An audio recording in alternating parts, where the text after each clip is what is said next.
Hey guys, Sebastian here from Divine Mother Studios. Just wanted to thank you for stopping by and give you a preview of the new course that I'm making called Extreme Bedroom Producing.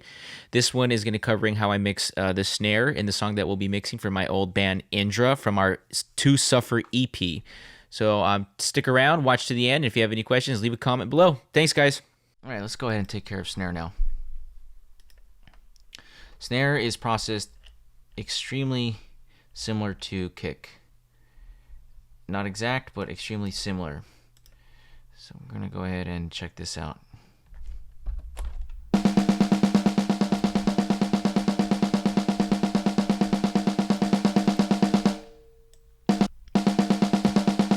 Okay, so filter at 120. Filter about 12K. Same thing with the kick though. I love boosting 8 to 10 kilohertz. It sounds fantastic. So I'm going to listen to for where the snare sounds a lot more open, a lot more sizzle.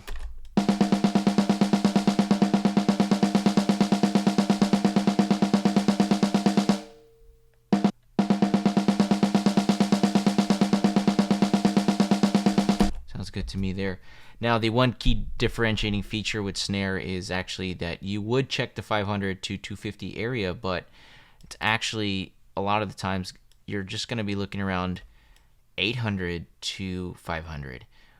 There's a lot of papery stuff that happens in that range between 500 and 800, and I'm going to show you what I mean. I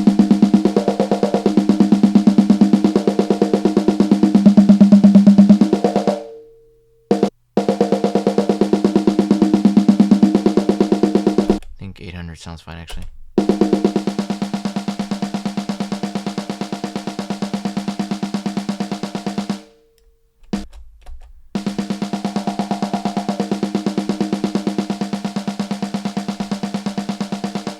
See, if I try to take it out in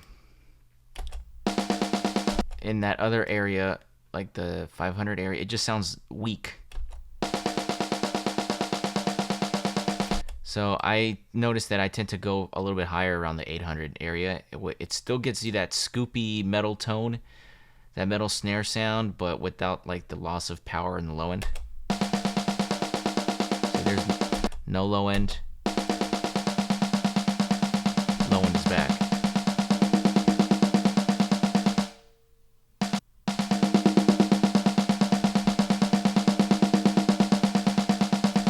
I'm okay with that. I'm gonna make it a little wider.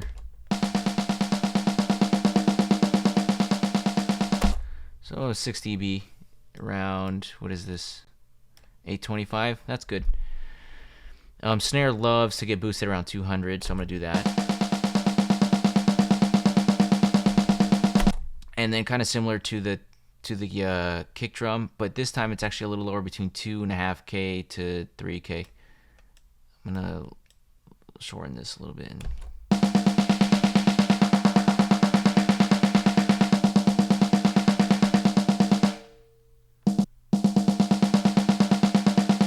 Just a little bit, just something to open it up a little bit more. And the exact same thing, fast release, fast attack. Or fast release, slow attack on the snare, 4-to-1 ratio on the compressor. And on blast beats, I'm going around maybe 3 dB.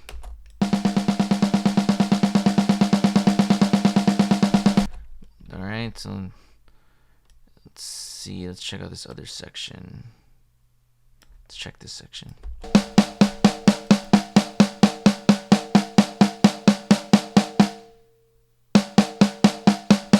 Cool. For sections like that, 6 dB, where it's like the single snare hit, that's pretty good. But as you can tell, there's a massive volume difference now, so we gotta lower the volume.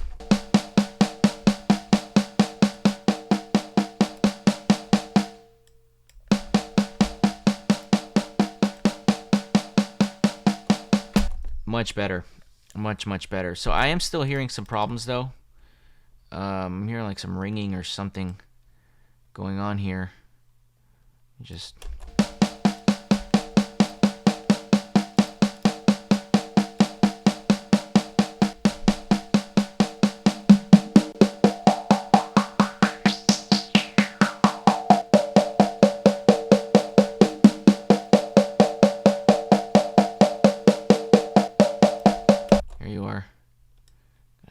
just bring it down.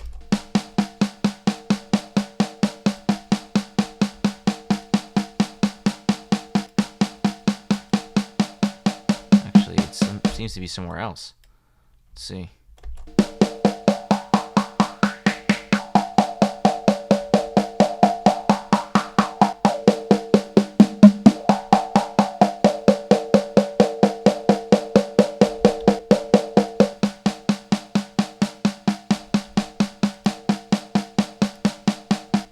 Just so it's like not the most annoying thing in the world. I'm just doing it until it disappears.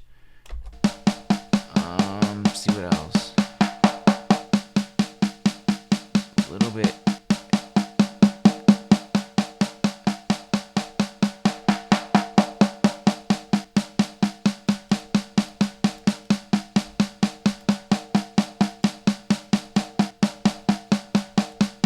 Just scooping out a little bit more.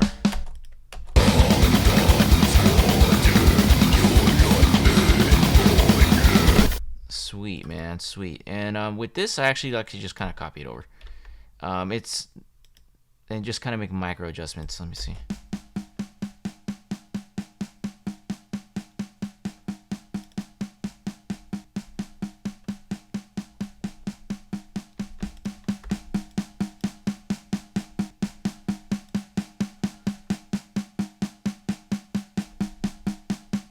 Although, admittedly, that does sound good. So I think I'll leave that.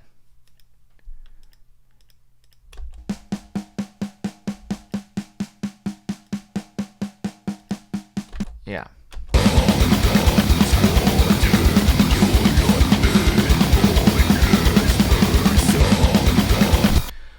All right. So snare bottom is particularly different in terms of snare top. I don't blend that in too much, but anyways, we'll go ahead and just do it. So the cut for the highs is a little higher, but I totally nuked the low end all the way up to 350 because I use it mostly to add high end. So kind of just do that. And I want to, with this mic, not emphasize the punch with it, but the sustain and add sizzle to it. So I'm actually going to do a fast attack, fast release, so that it can kind of just clamp down on the attack of it and just kind of add length to it. I'm actually going to increase the release to like a medium release here. 5-to-1 is good. I do like a higher ratio on these, and I'm kind of just going to hear how it sounds. Be a little bit more aggressive, like maybe 6 dB of reduction, and then just add some high end. So here's the caveat to this portion of the video is you kind of have to do this part in context because it's so subtle you won't hear it, but it's really the only way you can achieve what I'm trying to do with this microphone of the snare bottom, which is add length and sizzle to the top end of the snare.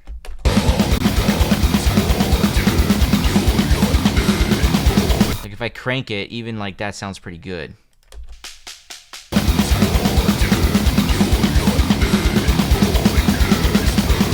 But that's still a bit much, so let me just...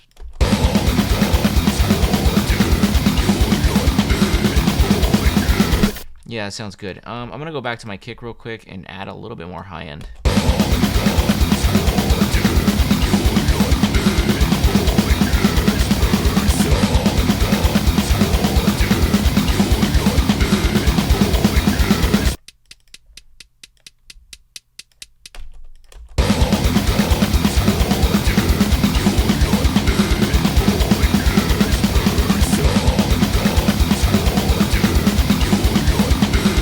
Sweet, man, sweet. I'm actually gonna add some more high end on the second snare mic as well.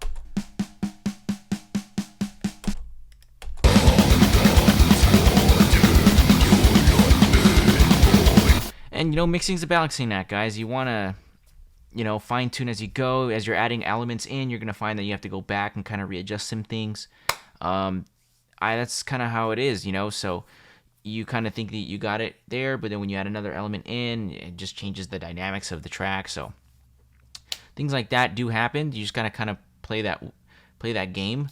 But so far so good. The kick and snare sounding great. I'm really digging what we got so far in terms of the kick and snare. I'm gonna bypass. Excuse me. I'm gonna go ahead and continue going forward on this area. So let me just. Okay, let me check a blast beat section. Blast beat here.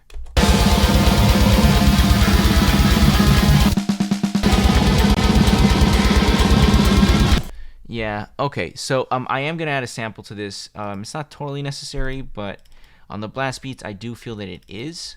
So we're going to go ahead and do that. I am going to take care of one thing I am hearing in the snare bottom, though, which is that paper sound. Don't want that, so I kind of just took that out. All right, so it's literally the same thing with the snare sample. Now, I'm going to use a very ridiculously exaggerated snare sample on here. I'm going to just turn up this sample here. Sensitivity. Kind of just the detail. So let's see. I'll make a drum samples. Hardcore samples. Where are you? Is it this one?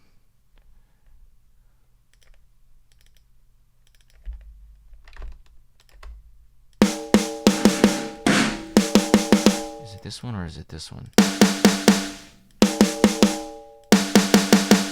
It's this one. I know this sounds ridiculous. It sounds like, whoa, this is like totally full retard mode. But you'll see why I'll use it.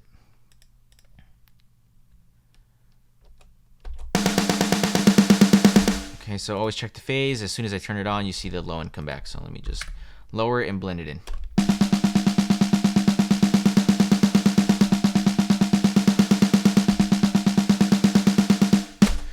So it adds high end. It allows you to get that roomy, weird, soupy sound. This sample has this like crazy room sound to it.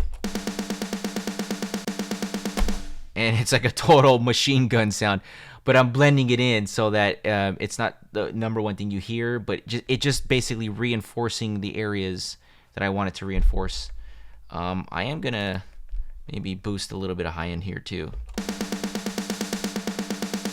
But not too much because it does get crazy. Maybe like that. That's cool. And just see how it sounds.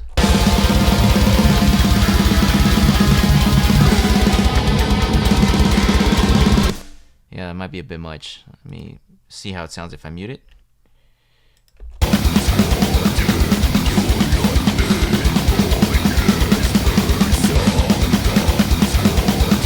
Yeah, it's a bit much. Let me just lower it like 4 dB.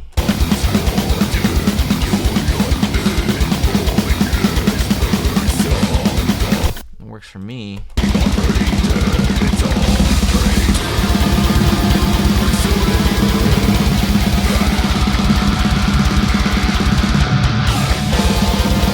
You know what? I think I'm gonna use a different one. It's not working for me. I usually try about 3 or 4 samples before I settle on one, but usually that one works. But for some reason, that one's not working as well as I'd like. So we're gonna go ahead and go back. Let me try this other one I tried here. Let me see.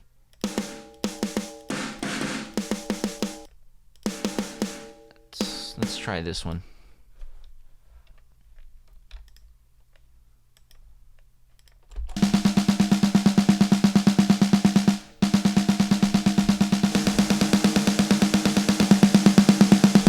Okay, so the low end came back. All right, let's bring it down.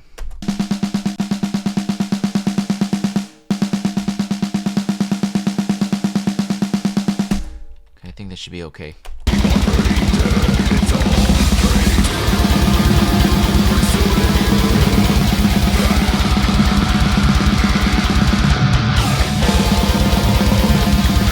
Hell yeah, much better. I am hearing a bit of ringing on here though. Let me just fix that.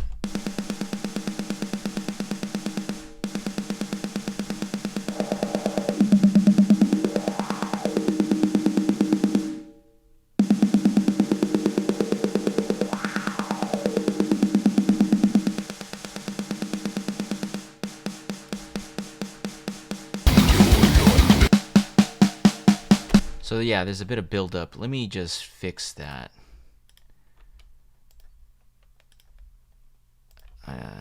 Remove all of these.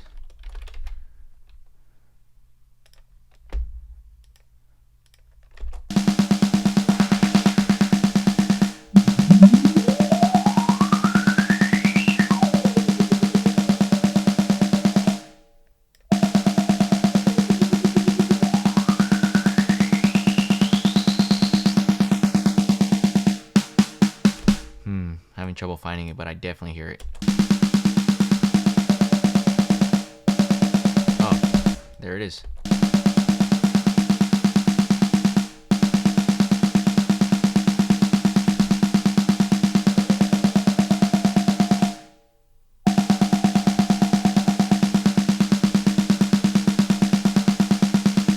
Cool.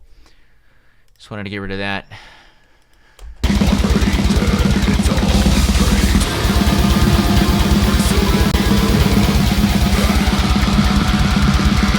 Awesome possum. All right, now time for the secret weapon on drums again.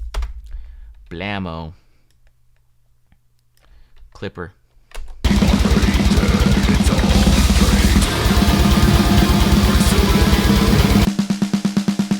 There is a bit of buildup though. I'm actually going to pull back some of the low end though.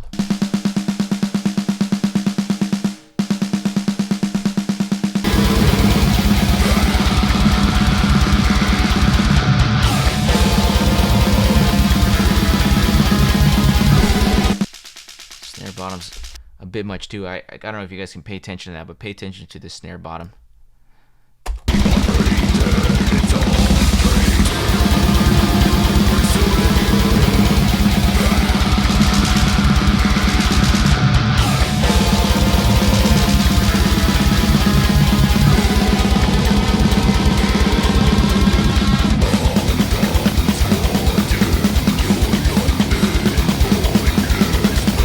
For me,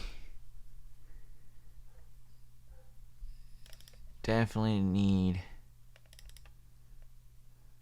some more high end.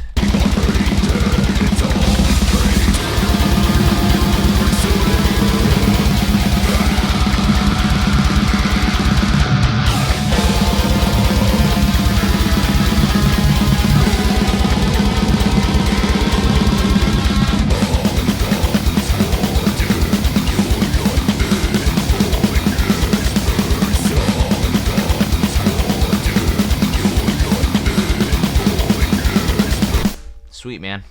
Sweet.